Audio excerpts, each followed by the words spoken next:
Guys, Emma here. Now, normally I do these little podcasts for my books or things going on with Wild Dreams Publishing, things going on with my radio station, or things. Could be anything under the sun. It occurred to me today while I was driving to go get dinner from Olive Garden that I do public speaking at school events, public speaking at other different things, and I never ever shared what I do public speaking with here on Facebook. I don't know why it never occurred to me that, hey, what I say to schools and what I say to children might actually be educational to someone there on Facebook. So I'm going to get into a little bit.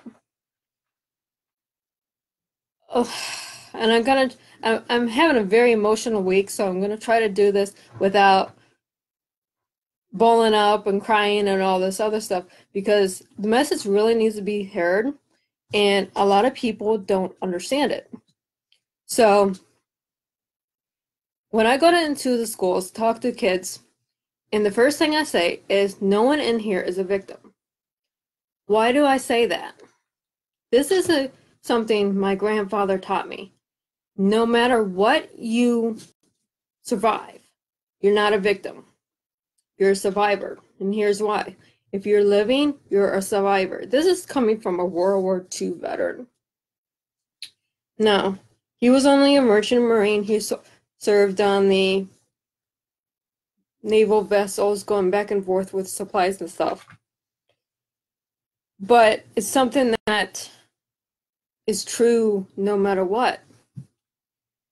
Now, here's why my grandfather thought, sorry, I told you I'm going to try to do this without crying. Obviously, I can't. But Grandpa told me this when I was about between 4 and 6 years old, right before I went with him. Between this age, I lost my innocence. Think about that. I'm 4 years old.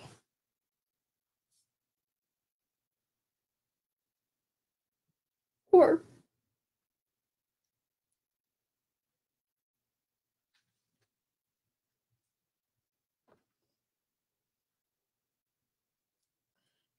So I moved in with Grandpa by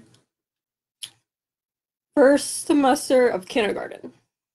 So I'm 6 years old at this time. And first thing he said, you're not a victim. I don't raise victims. I raise survivors.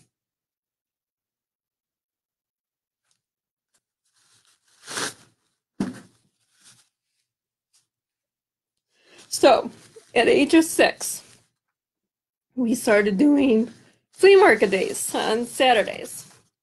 Now, Grandma always said we went to Jamie's flea market there in Amherst, Ohio, and we would buy the entire flea market.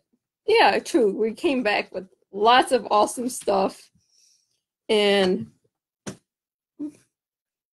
it wasn't the point. Before we got to the flea market, my grandfather started with self-defense.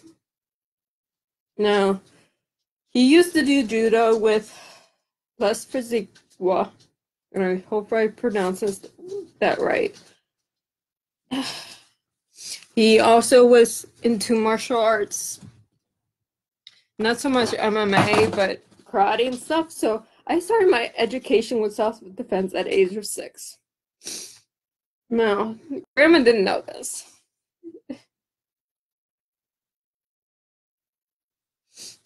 She always thought I was mimicking the moves I seen on TV, which partly was true. Partly it was Grandpa.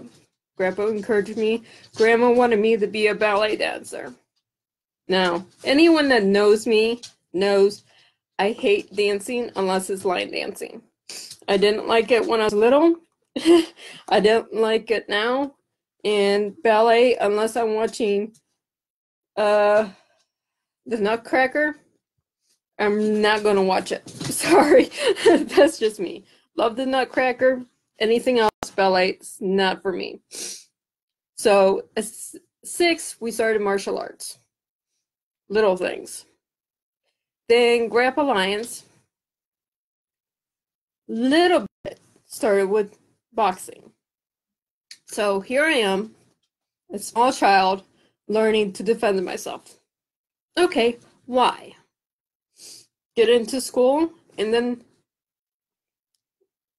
you get.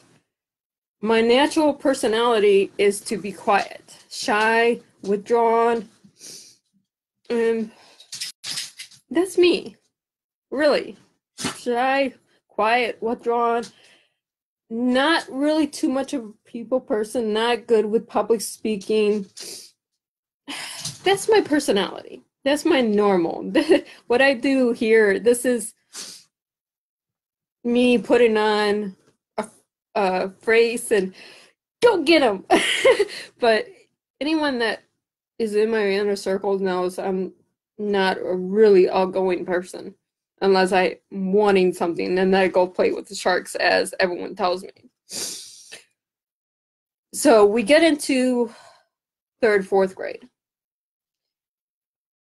About that time, that was when kids start becoming really, really cruel to one another. If you're shy, they're going to attack you.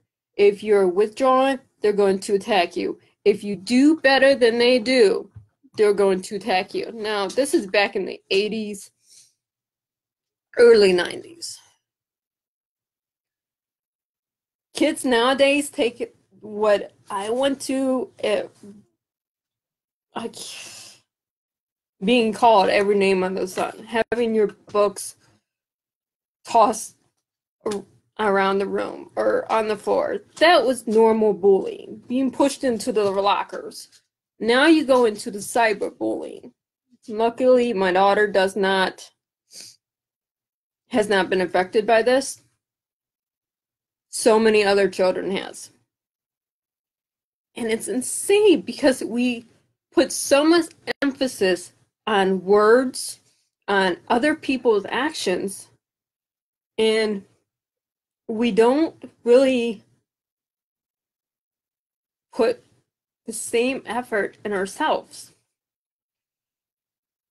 Words have no meaning unless you give them meaning. What does that mean? A word cannot hurt you. A word is effluent, something spoken, something written. It does not hold meaning over you until you allow it to hold meaning over you. A word cannot physically hurt you. Yes, it's going to mess with your psyche. Yes, it's going to mess with your mind and so much other stuff. It is not going to physically harm you. And it took me years, really years, to understand this. And it wasn't really until recently that I understood this.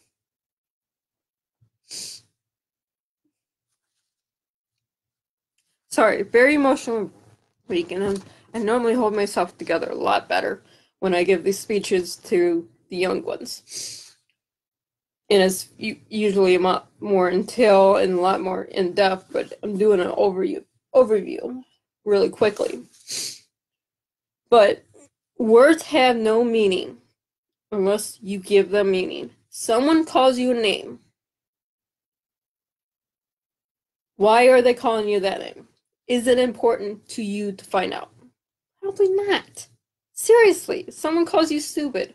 Really? Do you know what goes on inside my mind? Do you have the authority? Am I giving you permission to insult me? No. So once you take away that permission, that you're no longer insulted by them calling you something, they no longer have power over you. When you take away a person's power to hurt you, they no longer matter. Then you can rise above them.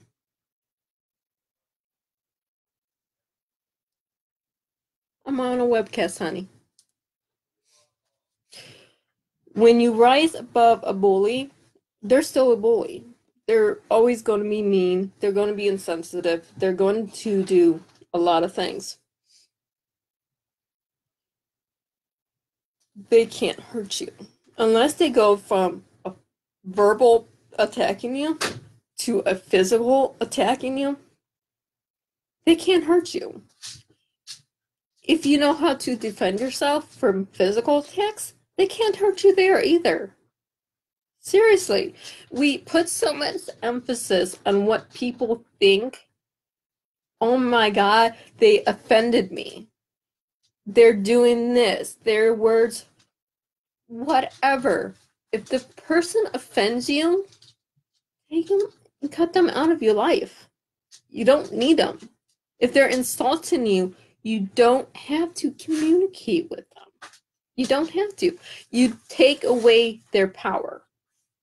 Instead of going inside yourself and believing everything they say, whoever these naysayers are, these bullies, these whatever trolls that we call them now, you take away their power. When you take away their power, you look inside yourself. And then you give that power to yourself, to your mind, to your body. You give yourself 10 minutes to reflect and then move on. You don't need to carry that baggage. You don't need to carry the weight of someone else's words, their meanness, their pity, their whatever it is. You don't have to carry around that stuff. The only baggage you have to carry around is yourself. That's it. No matter what the bad thing is that they're saying, no matter what they do to you, rise above it. And this is coming from personal experience. It doesn't happen overnight. It doesn't happen in 30 seconds or a minute. You rise above. You don't have to engage someone verbally if they're insulting you. Just stand there. If they won't move. You know what irritates them the most? Stand there and do nothing. You don't have to listen. Be good at blocking people out. Look at them. Let them talk, or let them run their mouth, let them insult you if that's their thing. Play music in your head. Write a book in your head. That's my favorite. Draw a picture in your mind. Go somewhere, visualize being somewhere else than in that moment.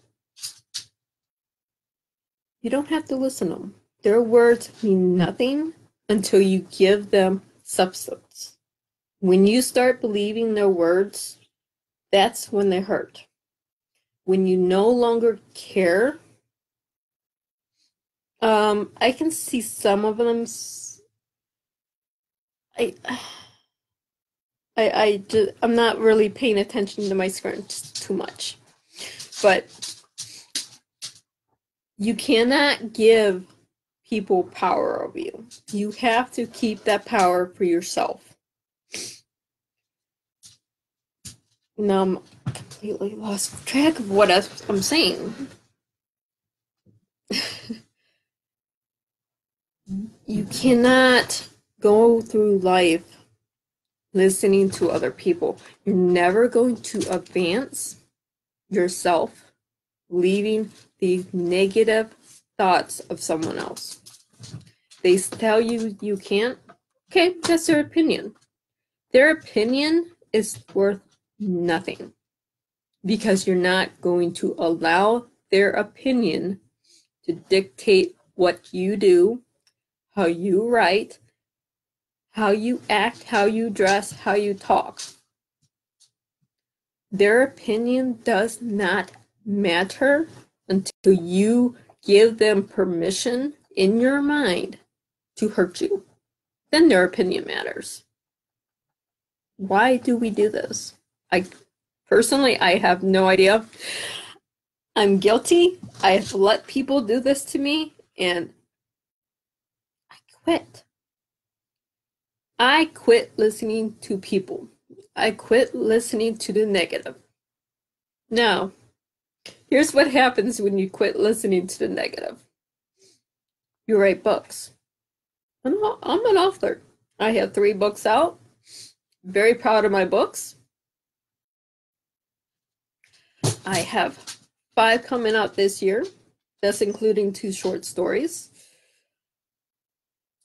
They said I couldn't do it. Yeah, I can. They said I cannot have a movie for my books. Darlings, yeah, you can. You can do anything you put your mind to. You decide the course of your actions. Your trolls, your bullies, your naysayers, depending on what era of life you're in. They do not dictate you. No one can dictate you except for you. People can guide you. People can set you on a path. They can set you on the wrong path. They cannot dictate you. There is not a single person out there today that cannot take a negative person and cut them out of their life. There is not a single person out there today that can look at someone and say, I'm better than you, because you're not. You're better in your own way. You may be able to do the same job.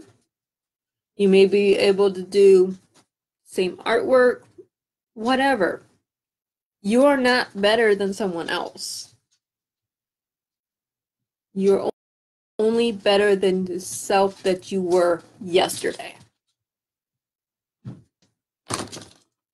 When you start having a mentality, I'm better than you, you go from being the person that is picked on, insulted, and everything now, to being the person that insults, hurts, belittles, berates that other person. We have to stop the cycle. We need to stop the cycle for ourselves, our children, and for the next generations.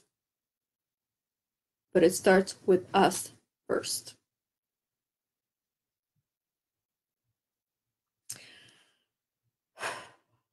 Yeah, this is pretty much what I do in schools. But it's a lot longer. I usually do hours in schools, and it has a whole presentation, but it just occurred to me today, I've never done this to anyone on Facebook. And it's sad I've never done this for anyone, because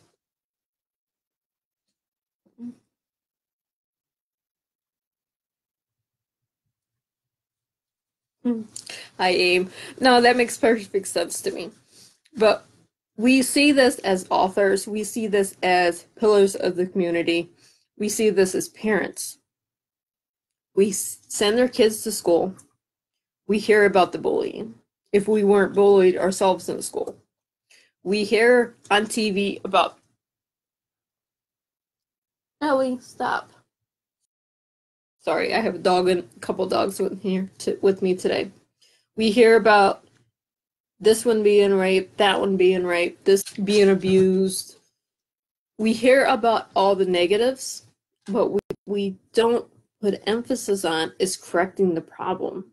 And the problem doesn't necessarily mean going after someone from a crime from 10, 15, 20, 30 years ago. That doesn't correct the behaviors that need to be corrected. We need to start with ourselves, figuring out, first off, are we bullying someone with our words? Are we telling people we're better than them, berating them when we're trying to build ourselves up? Or are we going and doing our best to build ourselves up by helping people? When you help people, you get rid of the negativity. You get rid of so much negative energy that's around you. And you feel so much better. Really, I help so many people every day through this chat, that chat, finding things for Wild Dreams authors. Aim knows this. She sees all my posts that I find for all of our wonderful authors.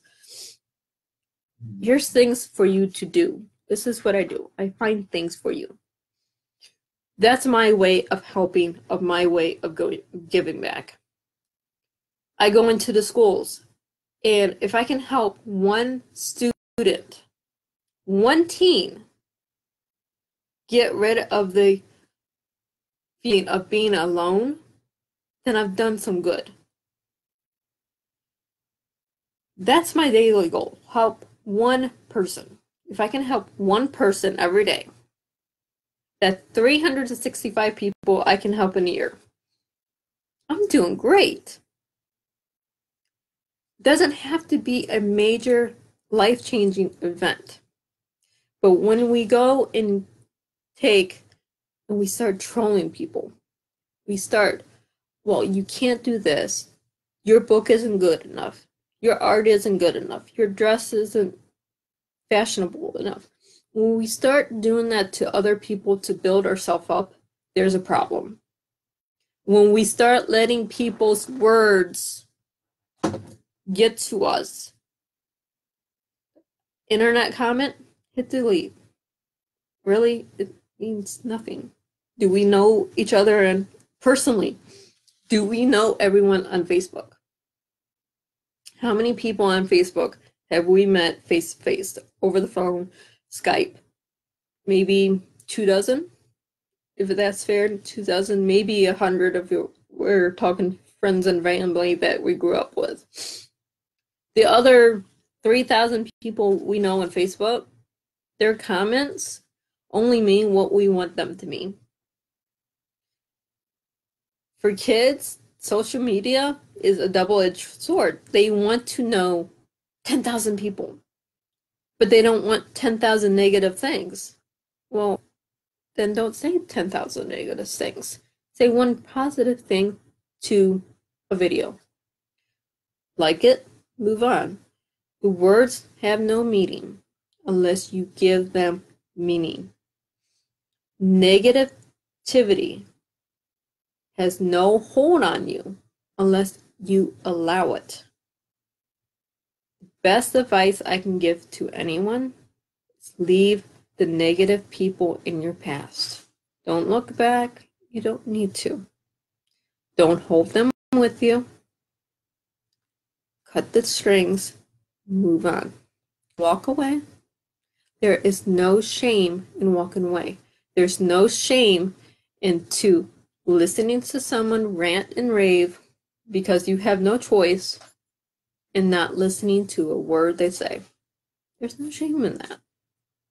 Words have no meaning unless you give them meaning. But that's all I wanted to say. I wanted to give you a little insight on what I do that's not book related. Funny, right? No, I'm fantasy off there. Everything I do should be book related. No, not everything I do can be book related. There's too much to do to be book related. But questions, comments, concerns, I'm always here. Even if I say Facebook is off, if you really need me and you put SOS or 911 or something on my messenger, I'm here. I mean, really, I'm probably one of the most accessible people, except when I'm sleeping, that you can imagine. I like being accessible, no matter who I'm talking to, what I'm doing. It could be talking to a school over in California, doing it via Skype. It could be talking to friends and family overseas. It could be whatever the case may be. I'm always accessible. And I like doing that because if I'm accessible to people, then I can help you. If I'm sleeping, I can't be accessible, obviously. But I'm always here. Go back through, listen to the message. Words have no meaning unless we give them meaning. These are teachings my grandfather taught me, and some of which it won't be out this year. I have too much going on. Anyone that's been keeping up with me daily knows I have too much going on. But as soon as I get some time to write it, I'll be coming up with a book. Wrote from my grandfather's point of view, using his journals to make this point. It's called Through an Angel's Eyes. And it's going to follow me from the time I moved in with him until at least high school, because those are the defining years. I haven't decided if I want to really go past that, but up until high school, I'm going to be using his journals to write this. A lot of what I will be saying comes from him and his philosophies. But it's going to be my story. It's going to be true to fact, from everything, very raw, very personal, from my childhood to at least through high school. From bullying to a lot of other things that we pretend didn't happen or doesn't matter. And really, it doesn't matter. It happened 30 years ago. What am I going to do, really? You can't go back to change the past. I'm not carrying it with me. I don't carry the emotional baggage with me. Today I do, because it's an emotional day, emotional week. Day to day, emotional baggage doesn't happen. It was a knowledge for 10 minutes. I don't need it. But thank you for all of you being here with me today. Feel free to share this post. Feel free to let your teachers know, yeah, I do talk about this stuff. This is why I do it. I have my hair done and everything, because it's very impromptu. But I'm here. And kids need to hear this. More so today than 20 years ago. And that's the scary thought, because you would think things like bullying would be getting better instead of worse. It boggles my mind. But thank you all, and to all, a good night.